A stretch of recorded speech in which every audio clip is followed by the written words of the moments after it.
చాలా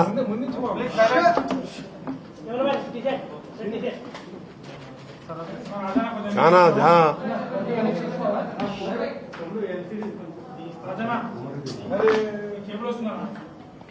చాలా బాధాకరమైన విషయం. ఒక మంచి నాయకురాలు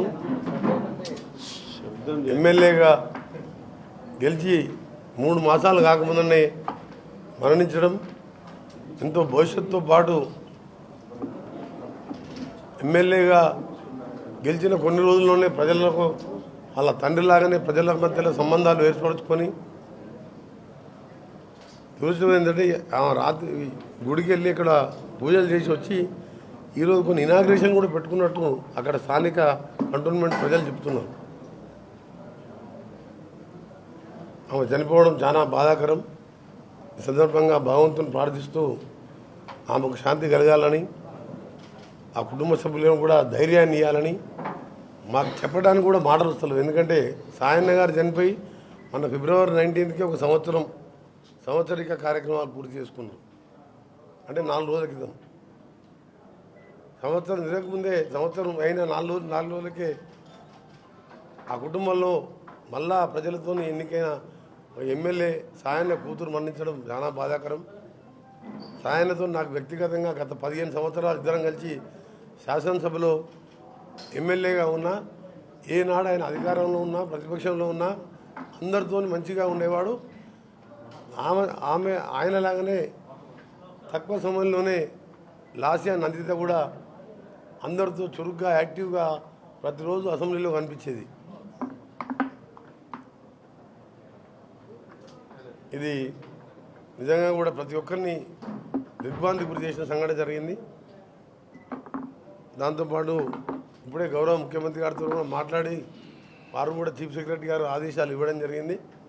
అధికార లాంఛనాలతో కూడా అంత్యక్రియలు చేయాలని చెప్పి గౌరవ ముఖ్యమంత్రి గారు చీఫ్ సెక్రటరీ గారికి నేను కూడా మాట్లాడాను. సీఎం సెక్రటరీ శేషాద్రి గారితో మాట్లాడాను. సీఎం గారు కూడా దాన్ని అధికారులతో చేయాలని చెప్పి డిక్లేర్ చేయడం జరిగింది.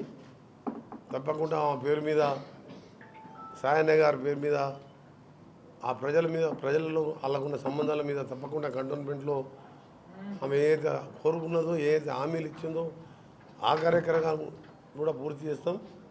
ఈ సందర్భంగా మరొకసారి ఆమెకు ఆత్మకు శాంతి కలగాలని భగవంతుని ప్రార్థిస్తున్నాం.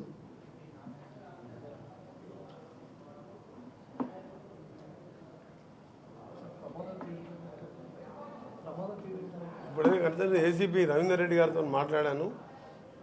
ఆమె టెంపుల్కి పోయి దర్శనం చేసుకొని వచ్చి ఆ ఉదయంకి వెళ్ళి ఏం ఆకలి అవుతుందని చెప్పి మళ్ళీ అవుటర్ రింగ్ రోడ్డు దిగి ఆ కింద ఏదైనా హోటల్ ఉంటే తిందామని పోయే సంఘంలో పక్కకి ఏదో లారీ వెహికల్ తాకి మళ్ళీ ఆ నుంచి రేలింగ్ గుద్దిందంట. ఆ ముందు సీట్లో కూర్చున్నట్టుంది. ఆ ముందు సీట్లో కూర్చొని కూడా సీట్ బెల్ట్ పెట్టుకోలేదని చెప్పి ఆ ఏసీపీ గారు తెలపడం జరిగింది. మరొకసారి కూడా అందరి ఎమ్మెల్యేలే కాదు, కామన్ ప్రజానికి మొన్న కూడా మా government whip Adluri Laxman Dharmapuri MLA almost వాళ్ళు చనిపోయినట్టే, ఇంత గాయాలై దేవుని దేవుల్లో బతికి బయటపడ్డాడు.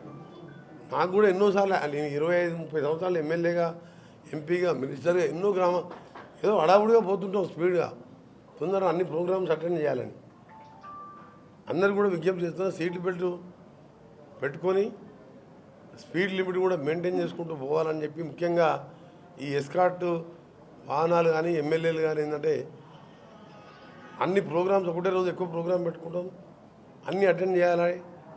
ప్రజలకు మాట ఇచ్చిన వస్తామని చెప్పి ఈ ఊరికి ఆ ఊరికి కొన్ని పెళ్ళిళ్ళని ఇనాగ్రేషన్లు ఏది ఉన్నా సరే సీట్ బెల్ట్తో పాటు స్పీడ్ లిమిట్ కూడా పెట్టుకొని పోతే మంచిదని చెప్పి కూడా అందరికీ కూడా విజ్ఞప్తి చేస్తున్నా. మొన్న ఎమ్మెల్యే లక్ష్మణ్ ఏం చేయాలి, వారం రోజులకి ఇది జరిగింది. సరే ఏదేమైనా సరే లాస్యా చనిపోవడం మాత్రం చాలా